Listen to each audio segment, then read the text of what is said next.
Speaking of Woosah, we should call the podcast that. I just wrote that down. What? How do you spell Woosah? Woosah? Playing it by ear. I have no idea. Playing it Woosah, playing it by ear. I don't know. You're supposed to be the. You know what I'm going to do?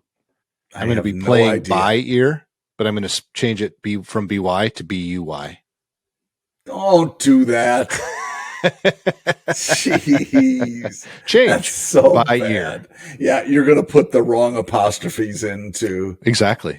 Yeah. Well, I do that all the time anyway. I know. So just do, I'm sure this will piss John off. Yep. Yeah. No, it just drives him it's crazy. It's not John. Okay. I want to make something very, very clear. You know who gets to me before you get to me on spelling errors? Your hot wife. No, your hot wife. She does. Yes. She nails me on Facebook posts and Instagram posts whenever I spell.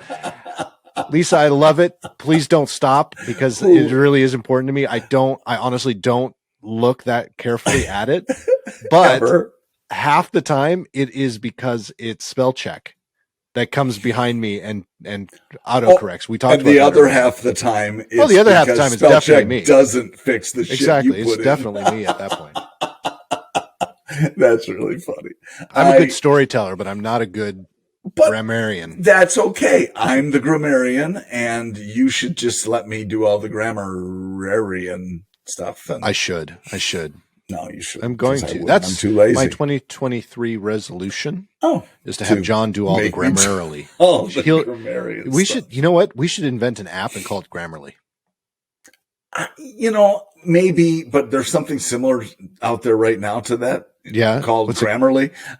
Maybe we should call it Grandpa Lee. Grandpa See Lee. what I did there? Grandpa Lee, because Grandpa. Yeah. But that kind of scares me because I have a friend who's my age who has kids that are younger than mine, and his last name is Lee. Okay. Yeah. Yeah, I understand. Yeah. I want Ryan. His name is Ryan Lee, which whole other story. That's how he's referred to in my friend group, because when I was in college, we had a lot of Ryans. So everyone would be Ryan and then their last name. And that's how. So anytime like my wife talks to him, it's not, hey, Ryan, it's, hey, Ryan Lee. Oh, got it. Yeah. So his name is Ryan Lee. It's one word now. We're not Ryan Lee. I like that. And it's just a quick aside. Michael was the same way in high school. Mikey, Michael, but they always called him Quaddy. Yeah. And so it was awesome because his friends would call, and I'm sure I've told you this before, but would call the house back when we had a home phone, and Lisa would answer, and these are polite kids. They're just awesome kids. And they'd say, "Hi, Mrs. Quaddy. Is Quaddy home?"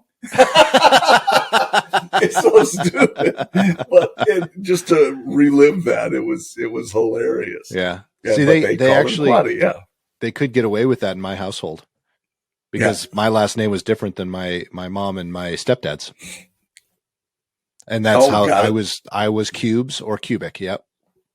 All right. Excellent. Yeah. Okay. Sorry. Which I do like that. I would not mind it, folks, if you wanted to start calling me Cubes again. Of all of the nicknames that I had when I was younger that no one ever really uses anymore, that was my favorite. What are the others, though? I'd like to know what we have to choose from. QB40. I don't know where that one came from. That was a band. UB40 was a band. UB40, right? Yeah. They did Red Wine, I think. Well. Red Wine. I think that was UB40. This is not a musical podcast. Should be. Well, not on your end. Mine, it's delightfully musical. Yeah. QB. I'm going to just play the piano right back here. Excuse me. Yes. What else? I see that. QB. What was it? So that's it. We have Cubes and we have QB. Icky Nicky. Picnic Pickle. And Icky Nicky. Yep. Because my name is Nick. Is it? Dominic Cubic. Icky Nicky. Wow. Yeah. Yeah, I bet there were some good ones we could come up with. Oh, I'm sure. All right, listeners. I'm sure they've viewers. all been they've all happened or have been said before. Picnic. Yeah, there wasn't a Dick Nick or anything, was there? Oh, I'm sure there was. I mean, Pubes, obviously. That was a That was a common one. Obviously, I think everybody knew that. Oh yeah. I mean, that you couldn't not know that one. Yeah. Cubic is pretty tough that way. Yeah, exactly. Yeah. I would be very upset if people didn't automatically say that. Do you notice What's I moved the other one? A window over here so I had more light shining on my face? That's you're the light. You actually have a lot of really good light today. Usually you're the one in the dark. I know I have, but now's the perfect time of day because we face the south at this, and this is okay because our new place also is facing the same way. So end of the day when we broadcast like this, yeah. But in 20 minutes, it's going to be shit. Is it? But I have another light in here now. So I think part of our issue right now is it's just really cloudy outside. We're actually getting more weather. Oh. I mean, not to compare to the weather. Like snow? No, just rain. It's actually close to 70 today. Oh, wow. Notice I'm not wearing a jacket. No, you're not. You're wearing a sweaty sort of a sweat thing. This is a very thin, I wouldn't even call it a sweatshirt. It's more like but it is a separate shirt. It is a set. Well, I'm wearing just a white t-shirt under it. So it's. Don't show us. You wouldn't like me when I'm mad. Yeah. So speaking of, yes, 79 here today. I know you've watched 79. Geez, I don't like that. I don't like 70 degrees here today. It's awesome. I said we went to the grocery store earlier, and I said to Jen, "Oh man, this is a beautiful spring day in December." Yes. Well, this episode is coming out in January. That's true. It is still December when we're recording. So. Yeah. So if anything has happened massively in the world since 2023, we don't know about it. We don't know about it yet. We could pretend. What are you doing for New Year's? That's what nothing. What are you doing? We should pretend. That's hilarious. That would be really good. I can't believe it. I'm astonished. And we thought Y2K was going to be bad. I know. It took me by surprise. And I don't know if we're ever going to recover from this. I really don't. I have faith in humanity, but I don't know. I mean, but see, you're overselling it now. If you're going to say something like that, it automatically is going to have Nancy Pelosi in it. Well, how could we not have a good narrative without Nancy Pelosi? I've said that for 10 minutes now. And so, yeah, you're probably right. Yeah. John, it's only been 7.5 minutes, but okay. That's, I was saying before we started. The time manager. You are the time manager. The timekeeper. Yeah. Oh my gosh. That's funny. Yes. So we know. So what are you doing for New Year's? That's what absolutely nothing. You, but are you going to do something special at home? Oh, we got champagne, but we'll probably have that topped off and finished by 5. Well, get more. You don't have more? You don't have to just stop at one bottle? More? Well, because I don't want to be sick the next day. You won't be sick if you get decent champagne. What kind of shit are you getting? Well, so strangely enough. Yes. I made the comment today, and I'm going to stick by it. A grocery store chain has gotten too big when they have their own champagne on the shelves. Oh, really? Yeah. Nothing tastes like Kroger sparkling. It's Simple Truth Organic. Wow. And and who makes it? It's Kroger? Simple Truth. Kroger, I think, owns the brand. Yeah, got it. I think that's their brand. Got it. I'm not 100%. So, folks, if I'm wrong, please don't correct me because I don't care. Well, but I mean, it's not like they're producing it. They're just labeling something from somebody else. Yeah. It's kind of like the coffee that you and I are going to release this year. Oh, what?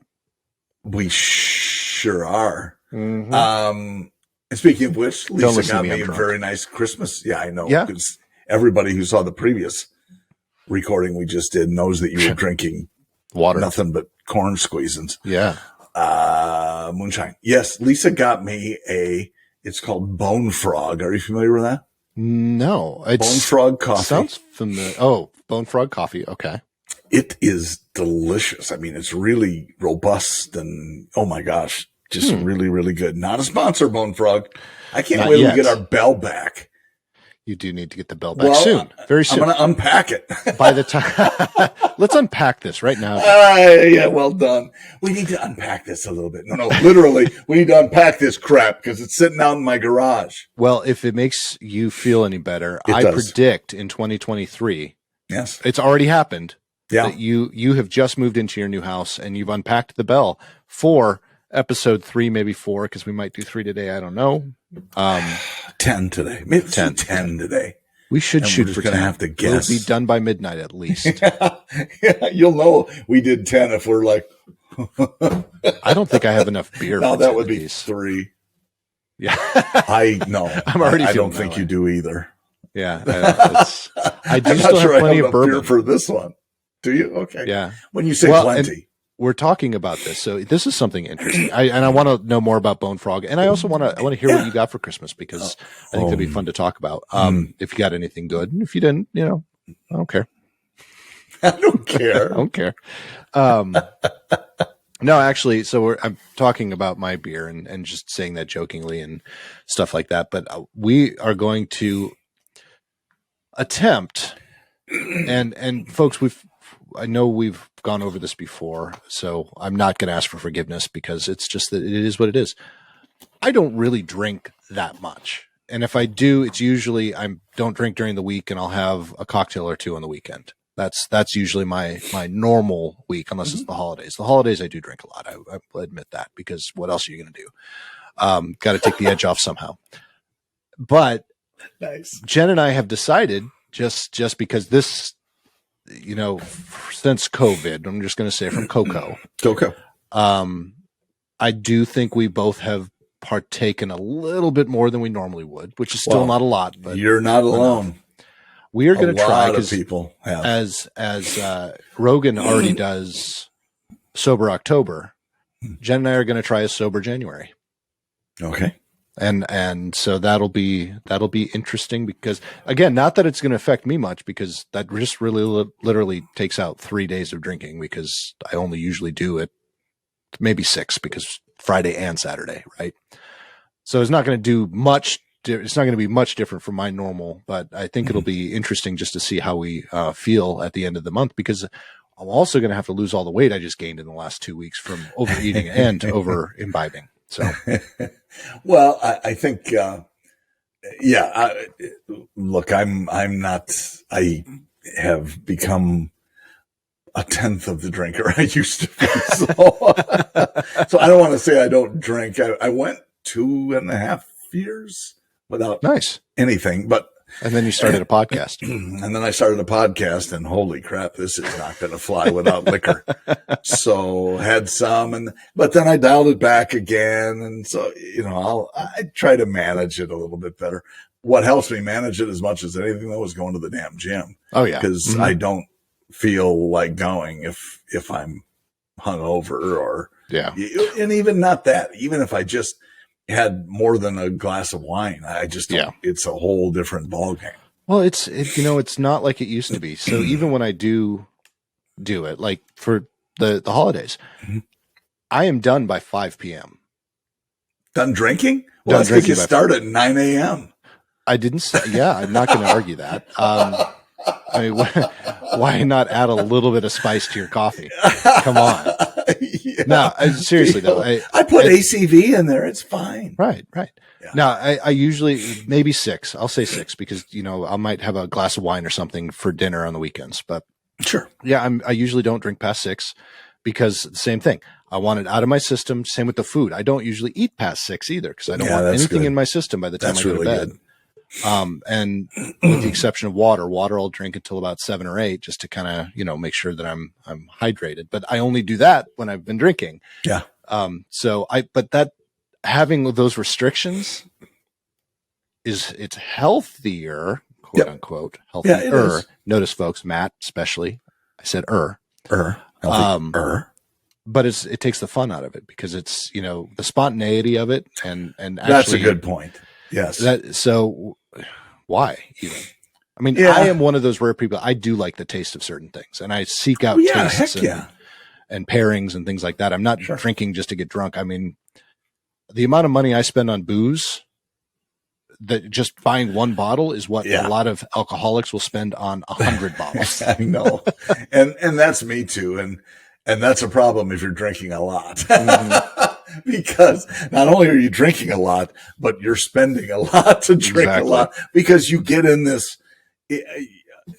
we are very much wine snobs, and Lisa will be the first one to admit it, or maybe the second one, because you know what? She did white Zinfandel for years, which is that horse piss. Yep, that's wine. That's introduction to wine for most drinkers. And years ago, that's what it was. Especially, it was the new thing, white Zinfandel. Oh, this is great! And she would wake up with eyes bleeding because she had. I mean, and it was honestly just a terrible thing to even witness. And I think her 40th birthday. Wait, no, she's only 39. I was going to say it must have been her 38th birthday. Yeah. She just had enough. She woke up and she could just bloodshot. Close your eyes, you'll bleed to death. That sort of a thing. And her sister said, "Well, stop drinking that crap white Zinfandel." And ever since then, and it's kind of a progression, you'll see it. She's tried, this is good. And then, oh boy, wow, that's better. And then, you get onto the better stuff and the old stuff just doesn't taste the same anymore. Yeah. So and I'm not talking about $30 a bottle, which is the low end of some people's price range. That's the absolute tops of ours. We don't, right. Well, we're typically I'm 10 sure, to though, $20 a bottle, that's except for special occasions. Yeah. That's what I was going to, special occasions or special bottles of wine. Like, yeah, when I went out to Napa and Sonoma, and this was 7 years ago now, my goal was to go to Opus One. I wanted to go to that winery. I love Opus, and I love the wine too. It's a wonderful wine. Yep, it's a blend. Well, so is cake bread, and so is cake bread. They use different the grapes from all over Napa. They buy them in bunches. I mean, they're the same varietal, so it's not a blend like others, but they may get their Shiraz or Syrah grapes in 4 or 5 different places. Right. And it's really incredible. I'm sorry. Well, no, it's the same with Opus, but Opus is actually a consortium of specific growers. So it's like 4 or 5, kind of like Johnny Walker. Johnny Walker is 30 different whiskeys that are all blended together. Bingo. So it's kind of the same thing, but it's the cheapest bottle of Opus One is going to set you back $120. Yes. And we've had it before and we love it. So I'm the same. But I will say that just real quickly, we did a bottle of Dom Perignon one year. Yep. And this was, I think, the first one we really did.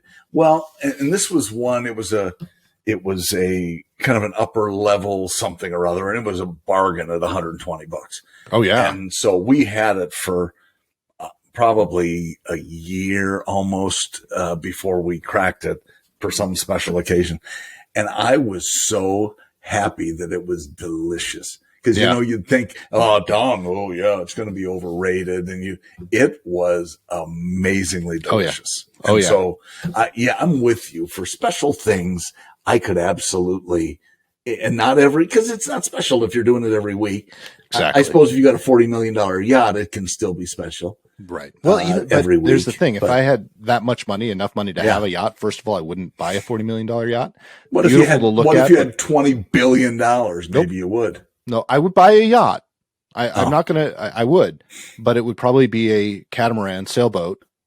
It'd be a big one, probably have 4 or 5 bedrooms on it, but it would be something that I would still be able to control. I wouldn't have to hire anyone to take it. I'd still want to learn it. That would be your dinghy. If you were worth $20 billion, that would be your dinghy. That would be my dinghy. Yeah, I probably would still only drink $20 bottles of wine. Bullshit.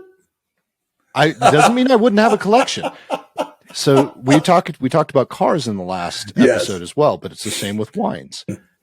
There are certain cars as well as wines that are investments. Yeah. Doesn't mean I won't drink them. It's kind of like I bought Opus. I bought when I was there, I bought 4 bottles of Opus. Yeah. Right. I drank one. And the other probably 3 probably before you left the winery. Okay, so we bought 5 bottles then. That's why they have cup holders. That's right. That is right. Actually, that was part of the Jeep tour. Anyway, of course it was. Yes. So I bought 4 bottles. We got home. We gave a bottle to the people who were babysitting Peyton. Nice. I don't even think they had a clue about what it was. Oh, well, then why? Then it's a waste. You should have gotten some BV or something. I like BV, but I would have given them that. Because they had our daughter for a week, and if you've had to spend even 5 minutes with our daughter, especially I love your daughter, and I'm not going to spend a week with her, but I will say that for me, yeah, you'd want to give me something high end, but for them, Anyway, so we gave them a bottle, then we had 3 bottles, put 2 bottles away for special occasions, and we drank a bottle. Yeah. That technically isn't what I mean by investment, but that's the same thing. I would go and I would buy a case of wine. I'd probably drink a few, but the rest of them would be sitting there for either a special occasion or because eventually they're going to be worth a lot more money because of what they are. Whatever. If you have 500 bottles of wine in a collection in your cellar, again, this is $20 billion, Nick, suddenly you're going to say, well, today feels like a special occasion. It's Monday. Let's get some wine. I'm not going to fight you on that. I'm just saying there's going to be a certain level that aren't going to be touched. Well, okay, that's fine too, but the levels may change a little bit. My challenge would be for you to do $20 wines bullshit. I say no. I might splurge. I might splurge to a $30. Of course, yes. Yeah. Whatever. Anyway, well, it also depends on the wine too. Well, and I would, but I maintain, I don't disagree with you. I maintain the same thing about cars. There's a Lamborghini for $400,000. No, I'm not. I mean, I would drive one for a weekend or go to the track with something like that, maybe, but that's it. But I have no desire to drive something I can't fit my fat ass in. But so you're right. But, and there are certain about cars. My fat ass? What? Yes, exactly. No, I'm not talking about necessarily that, but I'm talking like what is that? 365, a Porsche 365. Yes. Yeah. I'm talking about one of those. You buy one of those now, it's $150,000 and it's just going to go up. You're not buying it to drive it. Right. You're buying used. You're buying classics. You're buying things that will appreciate over time. Buy any Ferrari right now that has a manual transmission, and it's going to be worth more in 10 years than it is right now. If you don't overdrive it. If you don't overdrive and you take care of it. Right. Sure. Exactly. Yeah. I mean, there's definitely things on top of. Interesting. My Jeep will not be a classic anytime soon. And they've made so many of them, it probably will never appreciate in value. Well, no, it's not going to appreciate, but you don't hold back on mileage either. And so that's there. The thing is about vehicles, they have a limited lifespan because of the miles. I mean, I will look at the age of a vehicle secondarily if the miles are low. And so, and that's the same with anything. Motorcycles, I look for, which I always do, I'm looking for Harleys or something used that, maybe this would be, Lisa will say, forget it, which she's right, but it's still fun to look. And, I'm looking at something with less than 20,000 miles, 25,000 miles, because it's a special, and I don't care if it's, 15 years, that's okay. It doesn't matter as long as the miles are low.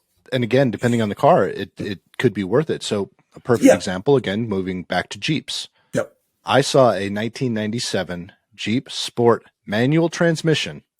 I had an automatic in 97. This one is a manual. Yep. So it's Jeep Sport, no modifications, soft top, nothing special about it. It was red and it was on Bring a Trailer. And the bid for it, when I saw it, was already at $25,000 and it still had 4 days left. Wow. I didn't buy it. My stepdad bought it, but the first Jeep I bought, MSRP was $21,000. Okay. In 1997. So. Wow. Yeah, but what the biggest thing was? It only had 15,000 miles on it. There you go. That's the difference. Yep. Yeah, and so it's different for different people. Some people like to, have they're more into the year or whatever. And there's an argument to be had that our first Lexus we bought with, it was an LS 430 or something like that. And we bought it with 50 or 60,000 miles on it. My thought was people can't see the odometer from the curb. So you're driving this nice car. Yeah. And it was a great car. We got it for a great price, but it had, 60 or 70,000 miles on it. And, that's high for what we usually get. It's nothing these days. No, not that big a deal, but, yeah. So it's interesting. You could say, hey, who cares? People don't know that it has that many miles. You can't see that from the sidewalk. So, look at that awesome car. Yeah. And they did not change that much. And that's the key right there. Over the years, Mercedes has that figured out as well. Yep. You keep, and that's the fun thing about there are vehicles out there. Nissan is a good example. Nissan had the Frontier, that specific body style for so many years. It really, unless you really knew the car, and knew, for example, the badges on the back, you would never know what year it was. No, because they all look the same.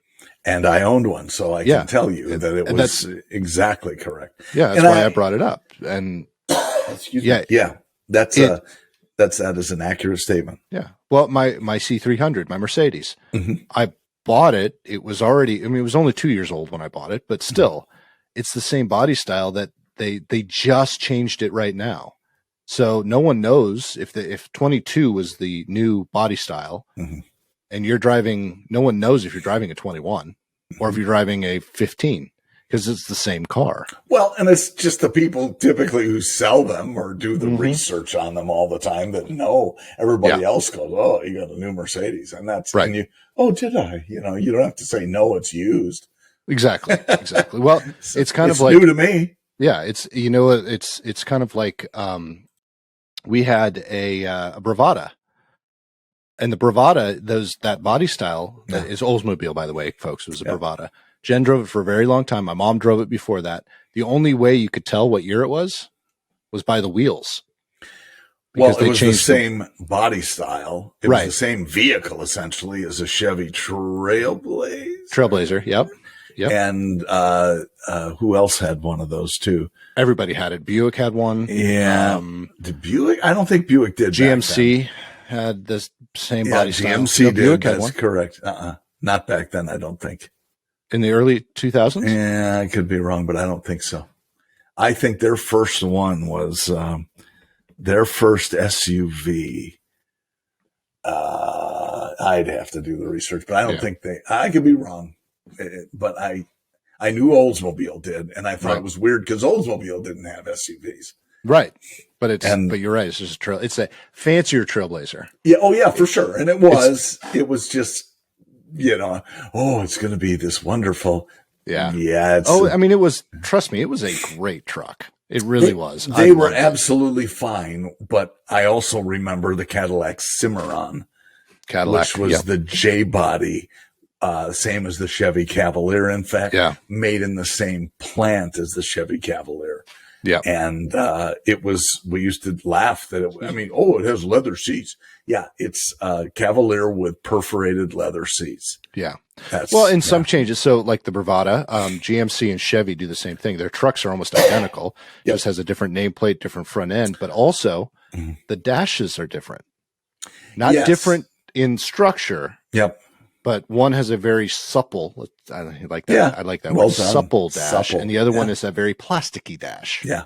Well, and that's no different when you look at GMC versus Cadillac now too. Yep. The Escalade versus the Yukon But there are some big differences when you're talking about those because the Cadillac, for example, I don't know about the new ones. I have not done any research on the new ones. I haven't either. No.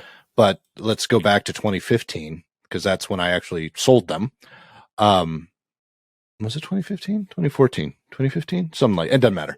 They were the same body back then, but the Cadillacs had air suspension, whereas the GMCs and the Chevys had a different type of suspension, and you can tell the difference. That's worth 15 grand right there.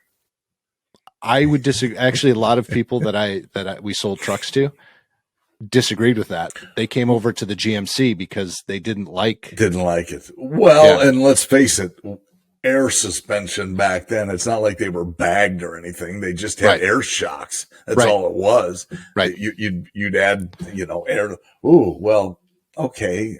Is that a benefit? It Maybe wasn't for them. some people, yeah. But some people not, clearly. Yeah, exactly. Yeah. Some people just, they're like, I don't like it. It just doesn't drive the way you would. It's too tippy, is actually one of the guys said. Oh, interesting. Too tippy. Yeah. Yeah, that's they've done that for years with vehicles. They've shared body style. I remember the back in the early '80s, the Cutlass Supreme was it was a great car. I mean, in late '70s, I mean, Cutlass name has been around forever, but it was the same as the Buick Regal. Yep. And it was the same as the Pontiac something or other before they got rid of it. Probably the Grand Prix. Yeah. Back then. And so, yeah. I mean, it still goes on today. People, I know Mercedes has a deal with Nissan, has a deal with, who else do they have a deal with? I don't remember. Designing cars together. Designing cars. I mean, so I was really excited about it because when you had your Frontier, I was looking at the new Mercedes truck that was released in Europe, and it was supposed to come over to the United States. It was a small truck. It quite literally was built on the Frontier chassis. Oh, really? And I think it even had a Frontier engine in it, but it was basically a Mercedes with all of the guts of a Nissan. Interesting. And they sold like mad in Europe, but they decided to, right before they were going to launch it in the US, they decided to back out. Huh. I was so excited for that truck. It was beautiful. It was absolutely beautiful. Look, I've always been a fan of Nissan powertrains, and I, on the other hand, I'm not sure I would ever. You look at what Mercedes has done with like Sprinters now. Yes. And I mean, they're. That's a good example right there. Sprinters and Fords. You've got Mercedes and Ford. Well, Dodge too. Dodge too. Yep. They're basically the same car. With just different parts. It's the same body with the drivetrain or powertrain that's a little bit different than the Mercedes are. I look at some of the Class B's motorhomes, which is typically those, a Sprinter chassis with the motorhome on the back, and those things are. They're not inexpensive. No, they're not. They're in Class A territory. A lot of them. I mean, lower class. I looked at somebody posted something of a Prevost Class A, which is pardon me, a dual axle diesel pusher. Yeah, and you know this, but just for our listeners, if they're following along at home, which I'm sure they are. Oh yeah.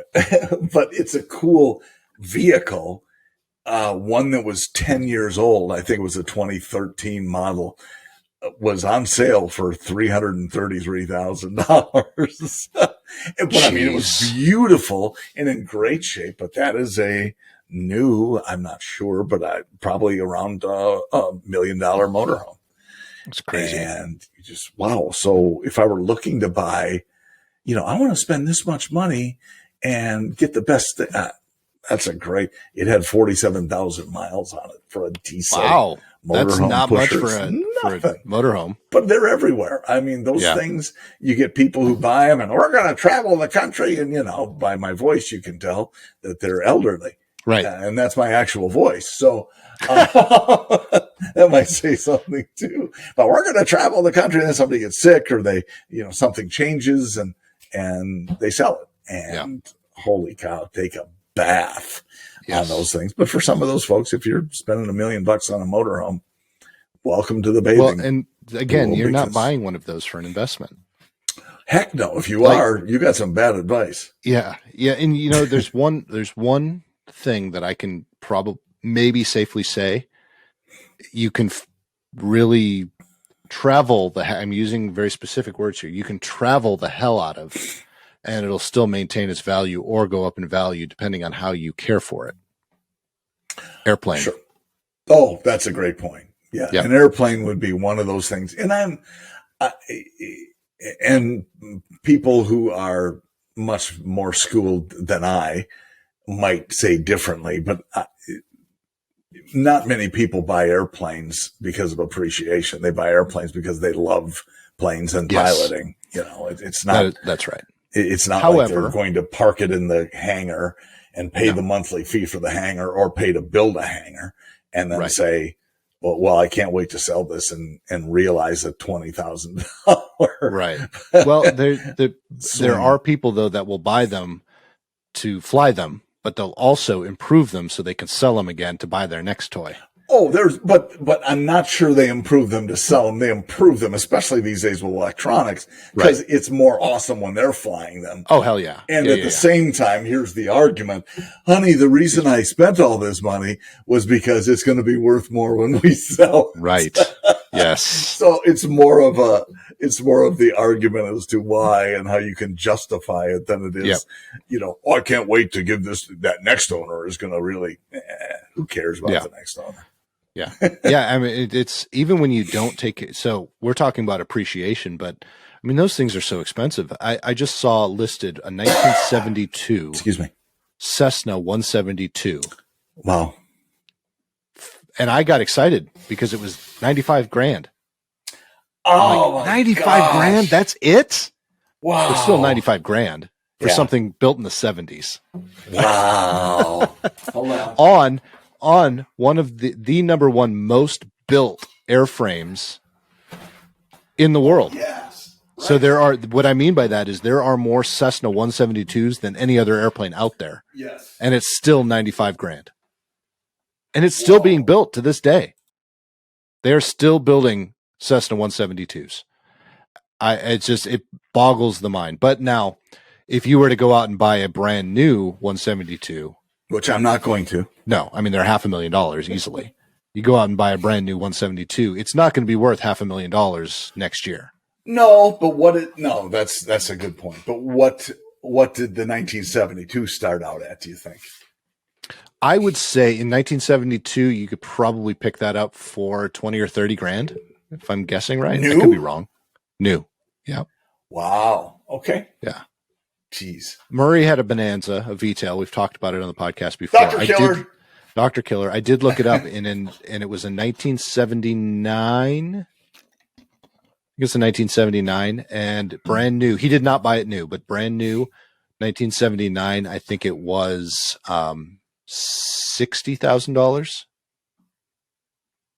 And right now, if I were to go out, I don't know what his is because his isn't for sale, but I've seen others that are probably updated to the level his is because I still follow his. I know where it is. Mm-hmm. Yeah, you told me. That's updated awesome. to the level he is. His is new paint job, probably updated in the early 2010s with new avionics. I see him anywhere between $250,000 to $300,000. Wow. Yeah. Amazing. But as you say, though, the avionic updates, any technology stuff is not inexpensive to do. And so, no, but it's not $100,000 worth. No, that's a good point. But it's 50. Yeah. Depending upon what you do. Yeah. And then when you overhaul your engine and that's a Continental 6-cylinder Continental engine, you're looking at probably easily 20, 25 grand just for one engine. And the props are going to be about the same. And there are maintenance schedules that you really have to adhere to with those. So as there should be. I think it's 2,500 hours before you have a major engine overhaul. Yep. So, and 2,500 hours, that roughly, if you fly average, I think they have that at every 10 years. Okay. Roughly. So you have to do a major engine if you're flying average amount. Sure. Some people fly more, some people fly less. A lot of people fly a lot less. Hence the average. Wow. Right. Yeah. But that's the interesting thing too, because if you look at an airplane and I saw another 172 and it was a 1990. So it was like $300,000. So very expensive. But you also look at the engine overhaul time. What is it? Since major overhaul, I think it's SMOH. Since major overhaul. You look at that number and that dictates the cost. Or that could also mean it's shaking my own head. It could be. SMOH. So if the number is very, very low, there's a good chance that the sale price is going to be very, very high. Yes, of course. But the closer it gets to that major overhaul, of course, the lower the price is going to be. Of course. Yeah. If it's another 2 hours till Yeah. till the overhauls due, it's going to be a big difference. You can bet that it's going to be at least 20, 25 grand less. Yeah. Yeah, exactly. Very cool. Yeah. Yep. And all of that stuff is, I have often said that vehicles typically are bad investments if you're just looking to invest. Jay Leno would call me a liar because of that, no doubt. But you're talking at a different level there. You're talking a totally different level. Billionaire. For sure. And when you have, I don't know how many he has in his collection. A lot. Let's say it's 200. Okay, yeah, if they're not burning his face off. Pretty close. And that was, that's a steam one. Get it out of there. Sell the steam ones. Yeah. I mean, if you have the horse and buggy ones, you got to feed the horses. Get it out of there. Not to mention feeding the buggies. Yeah. Did you hear the whole description of how that happened to him? All I heard was he was under it repairing something. The gas of the fuel line busted, splashed on his face. There was or he blew into it, or somebody blew into it to try to clear the gas line on his face. Yeah. Yeah, we're going to need to put that out. And the guy who covered him, saved him from much worse injuries. Well, I saw an interview with him. They couldn't have been horrible because he didn't look bad. No, he looked great, but I think that's more of a testament to the doctors and how much money he has than to anything else. Yeah. So anyway, that's our boy Jay, but that had to be scary. That's, and I give him credit for coming out and saying this is, Tim Allen said they interviewed him because Tim had just left the hospital to see visiting him. And they said, so, how does he look? And he said, well, let's face it, he didn't have much to start with. So that's a real friend right there. I love that. Tim Allen, he's a character. I like Tim Allen. And those two, they're both car nuts. And, they are. Tim is more focused on muscle cars, I think, given his Detroit heritage. Yep. And St. Louis too, by the way. He owned some property in St. Louis for a long time. Yeah. He might still. But he identifies mostly as a Detroit guy. Oh, absolutely. All the years he was there. And I think his show, wasn't it supposed to be a Detroit-based show or something? Yeah. Or Michigan-based show. So anyway, yes, the Woodward Dream Cruise. He's a big proponent of that, like our friend Bill. Yes. Also a big proponent. I've seen Bill driving in the Woodward Dream. Well, he was actually on Woodward with one of his pickups. And that's all I'll say about it, because there's another thing where Bill is holding his head in his hands. I hope he doesn't talk about this, but yeah, Bill. Yeah. I was with a mutual friend of ours, and Bill was in the pickup, and we were, next to each other on Woodward Avenue in Detroit. And Bill, let's just say he didn't wave at us. If he did, it was with a single digit. I'm not saying that, but anyway, it was fun and funny, and I may have gotten some video of it. Nice. That's going to be part of the title, by the way. Woodward Bill. Oh, good. Not Wayward Bill. Woodward Bill. Well, not wayward at all. That's not like him. He's a solid individual. He just got caught. We love some Bill. That's for sure. Well, cool. On that note, head up to our brand new and improved website. It is new and improved. PoddiMouths.com. Buy us a coffee if you feel so inclined. Buy us a Fiero. Yeah, he keeps saying, no, don't buy us a Fiero. Buy us a Camaro. He knows we're going to crush it. I almost said Cadillac. If he gets us a Fiero, he knows we're going to crush it. Did I tell you I rented a Cadillac a few weeks ago? Did you? Weeks ago now. What kind? Yeah. It was the car. It was not the. It was a car. It was not the CTX. CT6. Could be the CT6. That's what we owned. We had one. Yeah, but I loved it. I was a convert. I mean, cool.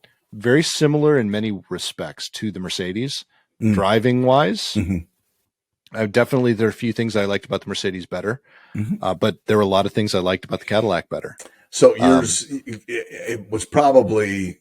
It might have been one of the. Was it a smaller one or was it a full size? It was a smaller one. Yeah, the CT6 is the full size, and that's the one we had. And okay, it was It was rocking. Lisa loved that car. Yeah. And, that was a good one. But the other ones are quite capable. I was pleasantly surprised.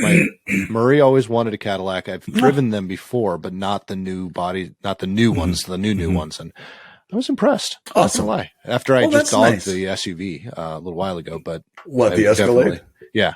Oh. I still don't think I'd buy an Escalade, but I would definitely. I would take one. Car. I have. That's another thing. Yeah, that's another thing where I have a hard time saying it's worth X. Yeah, because I mean, a Denali is a very nice vehicle. Denali's are approaching $100,000. Oh, easily. And Escalades are over often, depending upon how you equip them. And oh my gosh, it's just but you can't. We've talked about this before. You can't look at a car anymore and say, "Oh, I can't drive a Mercedes anymore." And go, "Oh, I'm better than that Jeep over there." The Jeep is probably more expensive.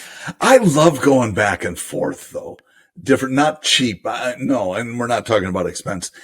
Different types of vehicles. Yeah, I love being in different types of vehicles. I do too. Yeah, I think it just makes it fun and interesting. If you're in the same vehicle, some people who used to buy cars from me, Nick, that would buy the same. I mean, like the same color every time they'd turn in a lease every 2 years. Yep. I like white. Well, okay.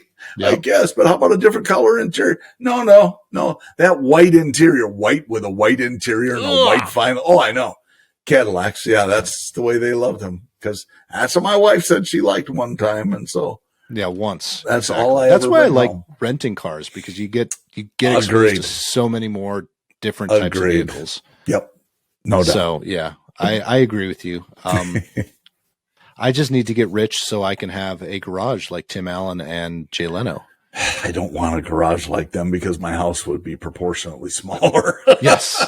The kitchen would be like this. Well, I want a hangar to be able to put my airplane in it, and then I'll park some cars around it. I honestly don't want that many. I don't want as many as they have. I have a very specific number I want. I want my daily driver. I want a couple of different types of Jeeps. I'd like a 911. I'd like a 365. And that's pretty much, I think there are a couple more in there, but that's pretty much it. Of course there are. Of course you're going to have more in there, but I think that's good. And then at some point you're going to say, I could really use another plane. So make sure you build the hangar big enough. Yep. And that we're going to get there with this podcast. Oh, there's no question. It's just, we're going to have to last it out. Buy me a plane. Maybe next year we'll start with buy me a plane. Now we're on buy me a car.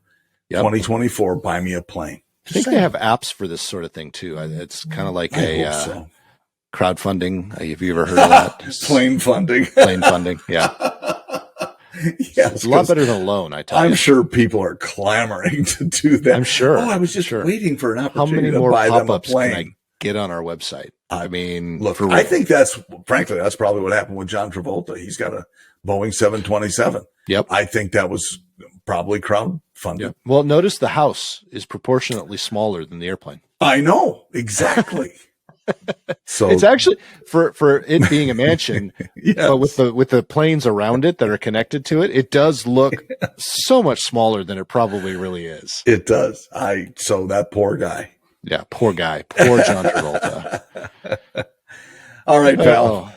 John, you have a fantastic rest of your day, folks. We'll see you next week. Thank you for listening to episode 2 of our this series season. I put on a hat. They're not going to know. I put on a hat. Did I change? Yes, you did. I always wear hats. Always have hats on. I always have hats. My beard grew so much since last week, too. It's amazing. It's really coming in. Looks like it almost, You might have the same level. You might have shaved as soon as we got done. yeah, exactly. It's you can see all the light brown here and the dark brown right here, and that's it. Yeah. The rest is white. Yeah, I'll probably be Santa by the end of this week. Let's hope. Maybe. Not. No. Maybe not. All right, folks. Again, head up to PoddiMouths.com. Check us out on all the socials. Give us some feedback. Let us know what we're doing right, what we're not doing right. Don't tell us what we're doing wrong, though, because that would just cause a whole lot of drama within our families. And PoddiMouths corporate meetings. That's going to be that's a drunk fest waiting to happen. I might have to sober January for that. Ooh, that would not be good. So anyway, folks, you have a fantastic week. It was great getting to spend time with you, and we'll see you again next week. See ya.